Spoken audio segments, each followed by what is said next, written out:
Today marks 1 year since the October 7th Hamas attack on Israel, which claimed the lives of more than 1,200 men, women, and children and took more than 250 innocent people hostage. It was the deadliest day in the country's history since the Holocaust. The attack sparked the war in Gaza, which left much of the region uninhabitable and killed more than 40,000 Palestinians. The impact has been far-reaching, including here in Central Texas. Today, Governor Greg Abbott put emphasis on securing the release of the 4 Americans still being held by Hamas. Remember the phrase, leave no one behind. It's more than a military maxim or a battle cry, and both the United States and Israel is part of the ethos of who we are as Americans and Israelis. All hostages must be returned. Leave no one behind. And tensions in the region have only heightened since the attack, with a widening war into Lebanon as the Israeli Defense Forces battle Hezbollah. And as NBC's Bree Jackson reports now, more than 90 hostages are still in captivity.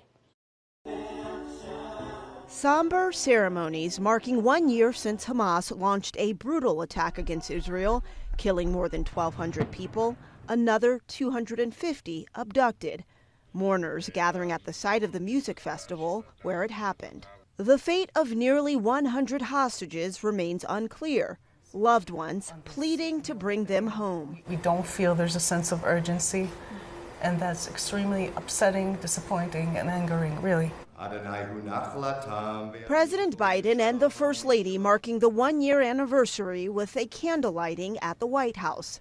Across the globe, there is mixed reaction to the ongoing war.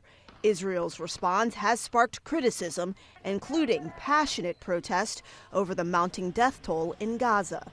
Vice President Harris honoring the lives lost and facing pressure over support for Israel, despite Prime Minister Netanyahu defying the administration's push for a ceasefire.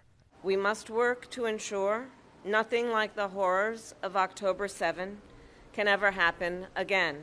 I will restate my pledge to always ensure that Israel has what it needs to defend itself.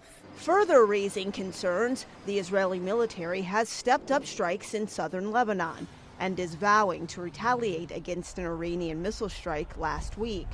Former President Trump argues Israel is entitled to do so. And nobody will be upset if they attack, because they're entitled, because Iran hit them with 187 missiles.